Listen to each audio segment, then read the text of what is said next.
Bienvenidos a la historia completa de la Biblia, parte 2. En la parte 1, habíamos mencionado los primeros textos que se descubrieron, incluyendo algunas historias fabulosas. En esta parte te diremos cómo la historia de la Biblia progresó y nos brindó más de una sorpresa. Antes, recuerda suscribirte a Secretos Revelados si te interesan los secretos más profundos de nuestra historia antigua. También activa la campanita de notificaciones para que no te pierdas de nuestro contenido en el futuro. Vamos a comenzar. Continuemos hablando de Moisés. Y es que hace casi 1000 años, se notó por primera vez que había pasajes aparentemente contradictorios en los primeros 5 libros de Moisés. Muchas palabras se le atribuyeron, pero es poco probable que él las haya escrito. Deuteronomio 34:5 relata la muerte de Moisés, lo que plantea el problema de cómo él, siendo el autor, pudo haber escrito sobre su propia muerte. Los sabios respondieron, ofreciendo 2 posibilidades: que Moisés realmente escribió sobre su propia muerte mientras lloraba al escribir, o que esos versículos fueron escritos por su fiel siervo y su sucesor, Josué. Pero hay secciones aún más desconcertantes en los textos, algunas tan tempranas como el libro de Génesis. Génesis 6:19, en la historia de Noé y el diluvio, presenta una discrepancia sorprendente al citar un número diferente de animales a llevar al arca. ¿Fueron 2 de cada tipo de animal o 7 de cada animal? Los textos contienen otras peculiaridades.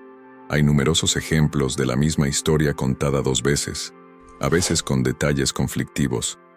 Los eruditos han llamado a esto dobletes. Hay 2 relatos separados de la creación del mundo, 2 versiones del pacto entre Dios y el patriarca Abraham, e incluso 2 versiones distintas de Moisés, obteniendo agua de una roca en un lugar llamado Meribá durante el Éxodo.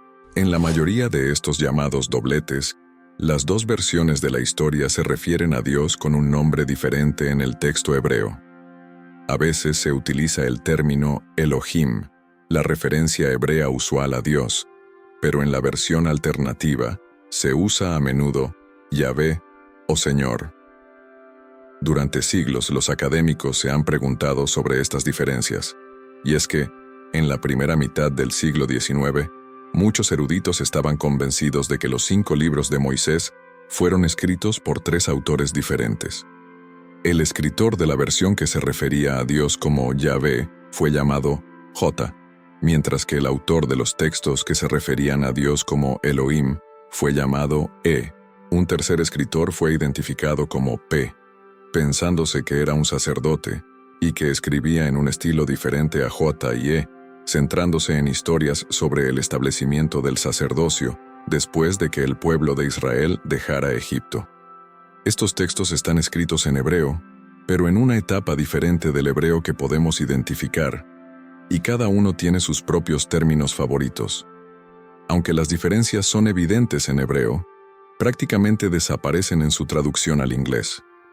Un ejemplo de esto proviene del libro del Éxodo, donde J describe cómo Dios aparece a Moisés en una zarza ardiente usando Yahvé o Señor, mientras que E, al tratar el mismo episodio, utiliza solo Elohim o Dios. En 1807, el teólogo alemán Wilhelm de Wette anunció la posibilidad de un cuarto autor, D, al examinar el libro de Deuteronomio. La teoría de la autoría se conoce desde entonces como la hipótesis documentaria. Se identifican textos y se asignan a J, E, P o D, y luego se comparan con otros textos bíblicos para ver si hay algún desarrollo en el lenguaje. En una sorprendente retractación de la intolerancia inicial de la Iglesia hacia la hipótesis, en 1943, el Papa Pío XII alienta a los estudiosos a investigar plenamente la cuestión de quién escribió la Biblia. La directiva fue aclamada como una carta magna para el estudio bíblico, iniciando una investigación sin precedentes sobre los orígenes del libro sagrado. Esta búsqueda abriría una ventana fascinante sobre cómo las palabras sagradas de lo divino han atravesado los siglos. La Biblia es el pilar central sobre el cual se ha construido gran parte de la civilización occidental. Durante siglos, Ha servido como uno de los principales faros orientadores de la humanidad. Sin embargo, sus propios orígenes ahora están siendo cuestionados. La búsqueda de respuestas sobre su autoría puede parecer indirecta, pero nos llevará al contacto directo con la firma de un hombre que podría haber escrito al menos uno de los 5 libros de Moisés. Nuestra búsqueda debe remontarse unos 35 siglos al momento en que el pueblo de Israel se acercó a las fronteras de la tierra prometida. Después de décadas de vagar, los hebreos cruzaron finalmente el río Jordán y se establecieron en Canaán. Aunque los 10 mandamientos estaban constantemente en posesión del pueblo, es posible que no hubiera otros textos religiosos en ese momento, aunque la Biblia indica que los rollos de Moisés podrían haber acompañado a los israelitas. Muchos eruditos creen que los primeros 5 libros de la Biblia aún no se habían escrito. Después del advenimiento de la monarquía alrededor del año 1000 a.C., el rey David eventualmente se convierte en gobernante y establece su nueva capital en Jerusalén. Es en este momento que la cuestión de la autoría vuelve a entrar en la historia. El rey rompe con la tradición al nombrar a 2 sumos sacerdotes a cargo de los asuntos religiosos en lugar de uno. Esta decisión inusual genera conflictos entre los sacerdotes, ya que cada uno respalda a un candidato diferente al trono, 2 de los hijos de David. Cuando David muere, Salomón es elegido como su sucesor real. Ahora, la pregunta es si Salomón retendrá los servicios de ambos sacerdotes o volverá a la práctica tradicional de tener solo un hombre a cargo de los asuntos religiosos de la nación. No sorprendentemente, el sacerdote leal a Salomón durante su candidatura es elegido, mientras que el segundo sacerdote es destituido del poder y desterrado del reino. Así, el sacerdote retenido por Salomón asume un papel exclusivo. Él y sus asistentes pronto asumen nuevas responsabilidades, mientras el rey comienza la construcción del primer gran templo en Jerusalén. El sacerdote depuesto y sus seguidores observan con envidia desde su lugar de destierro. Ahora están desconectados de cualquier deber futuro en el nuevo templo, ya que no tenían lugar en el reino real de Jerusalén. Se cree que un sacerdote de esa casa sacerdotal inició la rebelión que condujo a la formación del reino de Israel en el norte y el reino de Judá en el sur. En el año 922 a.C., las 10 tribus del norte cortan su lealtad a Jerusalén, y la secesión divide la nación en 2. Israel en el norte y Judá en el sur. 2 reinos nacen de una sola nación, oponiéndose en una tregua incómoda. Cada uno tiene su propio rey, tradiciones y lugares sagrados, lugares de culto. A pesar de las tensiones, la región es del tamaño de un condado estadounidense grande, por lo que la gente estaba cerca, tenían parientes en el norte y sur, hablaban el mismo idioma y compartían las mismas tradiciones ancestrales. Se cree que cada reino produjo su propio texto sagrado, o al menos una persona en cada reino creó su versión del texto sagrado. Se piensa que el material de Jota se recopiló primero bajo el reinado del rey Salomón, representando su intento de unir las historias del pueblo en una narrativa coherente sobre cómo los israelitas llegaron a ser un pueblo. En respuesta, el reino del norte Israel comenzó a reunir su propia colección de historias históricas, agregando material que llamamos ya que tienden a usar la palabra Elohim para Dios. Es posible que quisieran enfatizar al segundo hijo porque, en cierto sentido, eran el segundo hijo, el reino que se separó. Querían retratarse a sí mismos como los preferidos de los 2.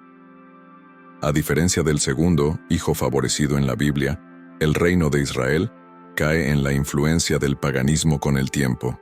A medida que pasa el tiempo, la gente comienza a adorar a dioses cananeos y sufre una historia larga y difícil bajo 19 reyes, 8 de los cuales morirían violentamente. A pesar de las advertencias de los profetas, la decadencia moral y la corrupción continúan esclavizando al pueblo. Luego, 7 siglos y medio antes del nacimiento de Cristo, las profecías se cumplen cuando un ejército asirio invasor arrasa desde el norte y conquista Israel, dispersando para siempre a las 10 tribus. Nunca se les vuelve a ver ni a oír, convirtiéndose en las llamadas tribus perdidas de Israel. Por lo tanto, el Señor estaba muy enojado con Israel y los apartó de su vista, quedando solo la tribu de Judá y el pequeño grupo de Benjamín como lo que queda de la nación que una vez ocupó la tierra prometida. Pero ahora también Judá está sumida en un declive espiritual implacable, sin preceptos religiosos consolidados, sin leyes, sin textos sagrados.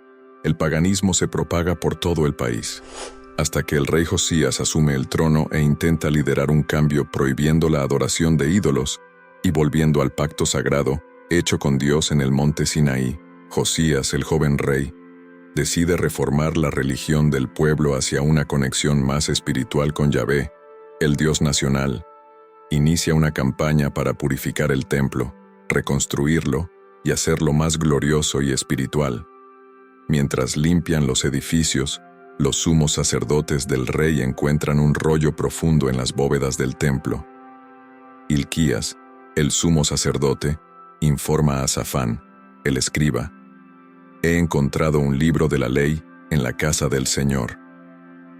Entonces Josías, al leer este documento, entendido por muchos como las leyes del libro de Deuteronomio, decide seguir esas leyes. Estas leyes dictan adorar a Dios en un solo lugar, y Josías destruye los lugares de adoración adicionales. También prohíben la adoración pagana, así que Josías destruye ídolos y elimina la adoración pagana de su país.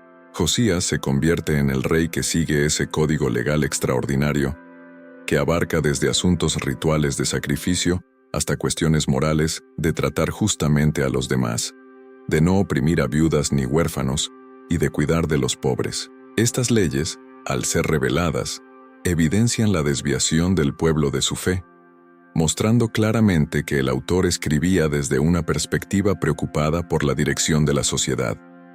Este estilo distintivo y evidente se manifiesta tanto en Deuteronomio como en Segunda Reyes, y también en la prosa del libro del profeta Jeremías. Se plantea la posibilidad de que la misma persona sea autora de las partes en prosa del libro de Jeremías y de la historia que abarca desde Deuteronomio hasta Segunda Reyes. El libro nos informa que el responsable de escribir gran parte del trabajo de Jeremías fue su fiel escriba, Baruc. Este Baruc, hijo de Nerías, no sería solo un simple escriba, sino también posiblemente el autor del libro de Deuteronomio. Muchos pasajes de texto que escribió para Jeremías presentan sorprendentes similitudes con las palabras utilizadas en Deuteronomio. Podría ser que la misma persona haya participado en la redacción de ambos libros. En caso afirmativo, la arqueología ha desenterrado un artefacto que posiblemente haya establecido finalmente un contacto directo con uno de los primeros autores de la Biblia. Y es que, recientemente, se recuperó un sello de arcilla, ahora exhibido en el Museo de Israel en Jerusalén, con la inscripción en un script hebreo de finales del siglo VII o principios del siglo VI a.C., del nombre de Baruc, hijo de Nerías, el escriba. Si Baruc es nuestro historiador deuteronómico, observar ese sello sería contemplar nada menos que el autógrafo de uno de los autores de la Biblia. Coméntame, ¿tú qué opinas de la historia de la Biblia? ¿Crees que existieron más personas involucradas que la historia no cuenta? Si te ha gustado este video, regálame un like. Comenta qué te ha parecido en la sección de comentarios. Recuerda suscribirte a este canal y compartir este video. Gracias por llegar hasta aquí y que Dios te bendiga.